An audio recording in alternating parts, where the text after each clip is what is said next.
All right, Coach, how things go today? It's good, good. We're getting there. We're not ready yet.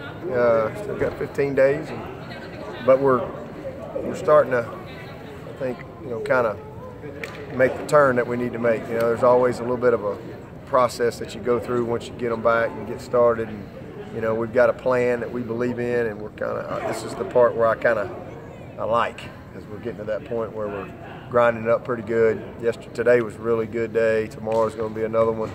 And then have meetings on Sunday, just a mental day, and then next week really kind of turn the page to a little bit more game prep, kind of change it up a little bit. So it's been good. It's been really good. Guys are locked in and preparing. We're not on the field long, but we're just trying to be really efficient and have great energy when we are out here. Your ball security was really good the last few games of the season. Are you seeing that same kind of sense of urgency, attention to detail, and protecting the football? Well, that's the key.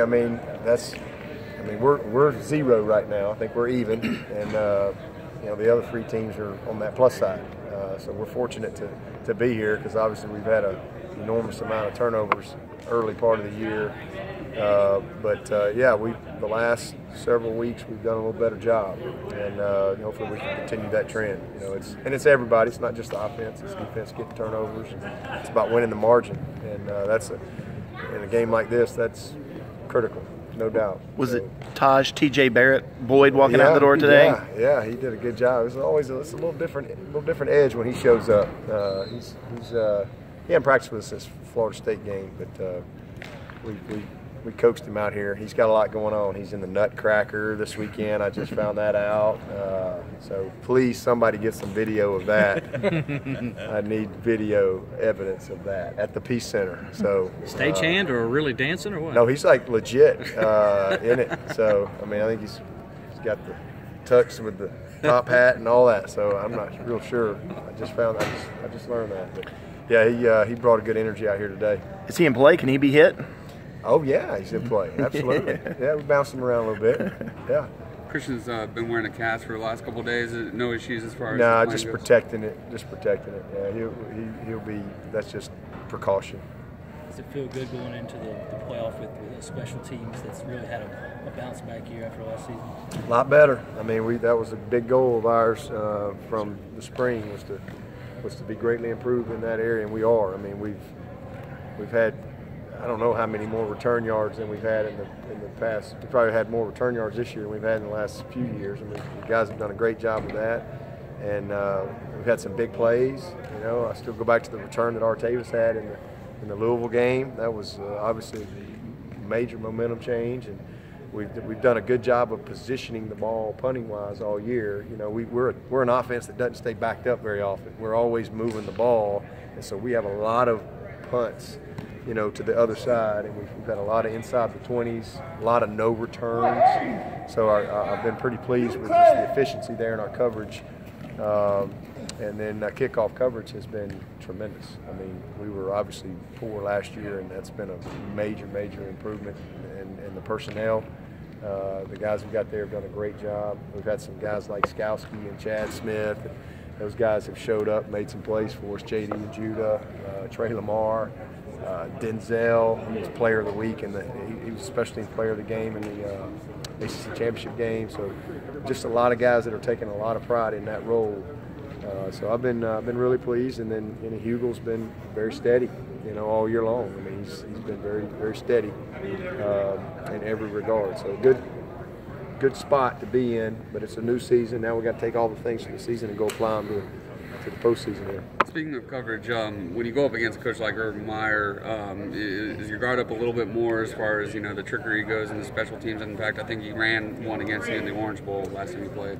Well, I wouldn't say my guard's up anymore. Every week is high urgency. Everybody's got good coaches and good players, and for us, we have great respect for Ohio. They're Ohio State. It's high urgency because you have very little room for error in a game like this. This is every play is going to matter, and we all know that. And same for them; they know that too. They're playing a good team, and it'll come down to the players on the field making the difference. From a health standpoint, last year you said you came in 10 weeks you had to play in a row. So did you have a different approach this year because your team had the bye week later on in the season? And are you hitting harder or different this bowl season? In bowl season? Yes. No, not really. I mean, we're very similar as far as our bowl prep, but we gave them some good time off last year too. But now you got to get back to work. So I think they had 9 or 10 days off last year. I think we had about 9 days off this year. But not really any different. Do Pagano and Jurgen look to be in full 100% full? Yeah, oh yeah, they're going. This Wake Forest situation, I listened to Dave Clawson, and you could tell when he said that his stuff had been compromised that it hurt him. I know you think Don Munson's probably not stealing plants and selling them to the enemy, but that would be disappointing. How do you prepare against? How do you fight against that? And as a coach, when you hear things like that, what goes through your mind? Oh shoot! Nothing shocks me. I've been doing this a long time. I mean, I've seen it all. I've seen spies at practice. I've seen it all. I've seen people parked in parking decks. I've seen it all, heard it all. But so nothing really surprises me. But that's a shame. I mean, you want to feel like that everybody within your group here is for you and not trying to hurt you in that regard. So, it's one thing that as coaches, we all pick up the phone and call people that we know. You call somebody and say, hey, well, you played this team. What you think about them? Hey, that guy, good player. Or, I mean, was he as fast as you thought? You're always looking for every little scouting edge you can get when you're preparing. But to get the plays from the camp, that's a little different deal. One of the areas you were concerned about the preseason was defensive end. At what point did you realize that just wasn't going to be a weakness? When did you see those guys really step up? I didn't think it was going to be a weakness, last spring, to be honest with you, especially once I saw Christian Wilkins play end in the spring, because I wasn't sure but y'all remember early on in the spring, I'm like, oh, he can do it. And so that gave me a lot of confidence because I knew he could do it. But we had, some good guys in camp, and then obviously when we had the injury with Austin, because we were really we were kind of going in a different direction, bringing some guys along, and we were trying to make a decision on Xavier.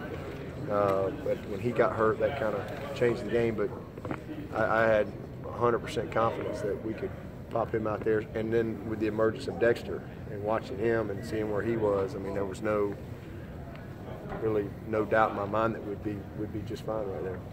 And as I've said many times, we'd have more functional guys that can go play and not have to feel like we got to play guys, every snap of the game like we had to last year for most of the season. Coach, you're getting ready. You're nearing completion of the new football operations center. How much of a tool has that been in recruiting when you've had recruits on campus as it's been nearing completion? Not near as much as it's going to be when we move in it. That's when I think it'll really take off. But it's definitely made a difference because when guys come here, we certainly over the last 2 years we've been able to kind of show a plan, and then the process of it getting built, and we've had opportunities to walk people through it. But once we get in it, it's really going to it's amazing. I mean, it is an amazing facility, and our guys are going to love it.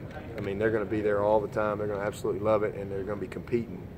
There's going to be competition going on in that building every day, all day. Whether it's putt-putt or bocce ball or shooting hoops, whatever it is, they're competing, and I love that.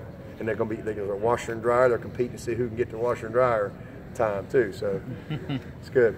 Who gets to be the first one down the slide? I think that's already happened. So I'm not real sure. They say it's fast though. So I still haven't been over there since they put it in. I've got to probably try to get over there before we. I'm gonna try to take the team through there maybe Tuesday before we get out of here on Wednesday, just so they can kind of see it because they haven't been through it either. But I hear it's fast.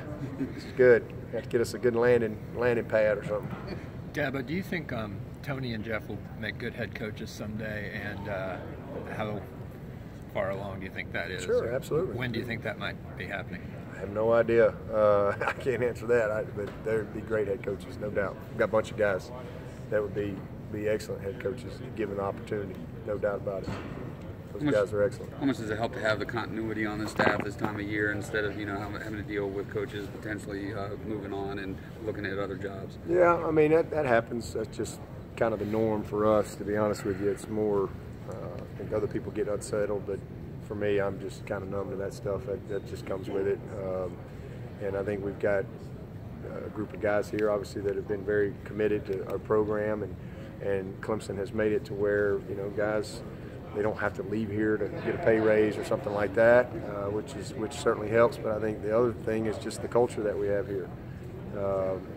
Guys like it here. They like working here. They like living here. They like raising their families here. And I think those are all positives. But from time to time, you have guys move on, and that's okay. I mean, it's opportunity to just kind of keep getting better.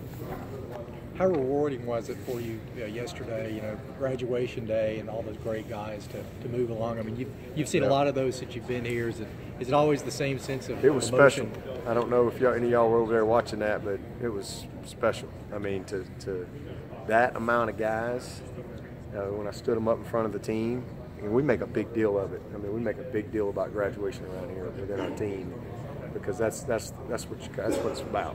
And I mean, it is incredible. These are some, and that doesn't count Schuessler, that doesn't count Teasdall. They're already graduated, but there's some impactful people that walked across that stage yesterday, and I'm really proud of all of them. I mean, that's a game changer. They don't really realize it right now, but they will.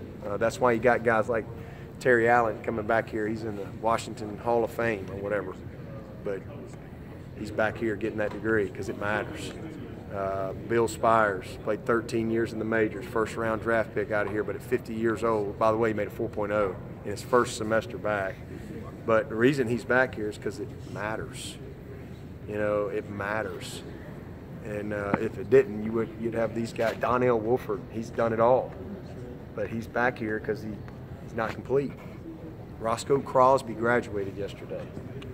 Roscoe Crosby, at 33 years old, he graduated, and I have more pride in that than anything. Here's a guy, we all know what he's been through and who he was and his path, but eventually they all figure it out, even if they're 50. And you realize, man, it's something that you need. And, Bill told me one time one of the things that killed him the most is sometimes they came on a visit here and they said, okay, if you're a Clemson graduate, stand up. And everybody in his family could stand up except him. And, it's all the things that he achieved, he didn't get that done.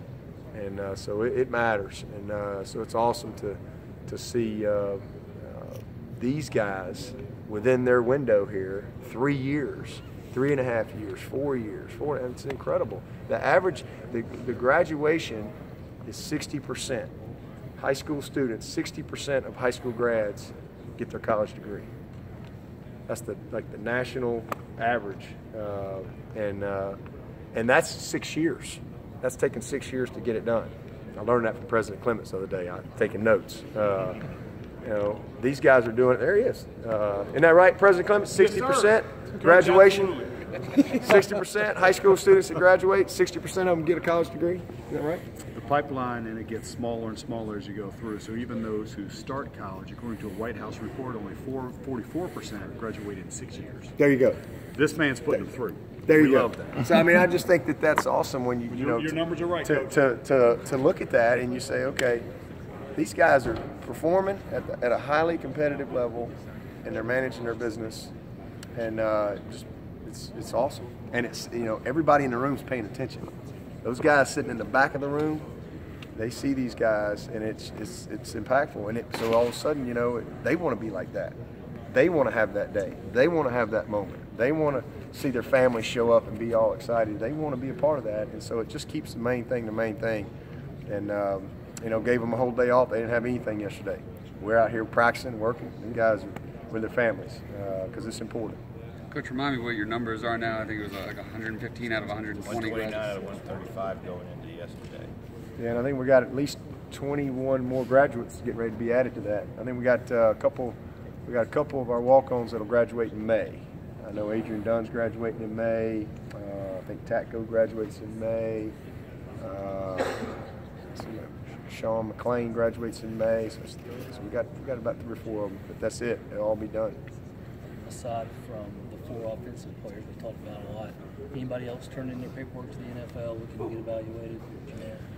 No, we really hadn't turned any paperwork into the NFL. Just getting them diplomas. That's it. Ain't nobody. We're just locked in on playing the game, but we hadn't submitted any paperwork or anything like that. These guys know what they're going to do.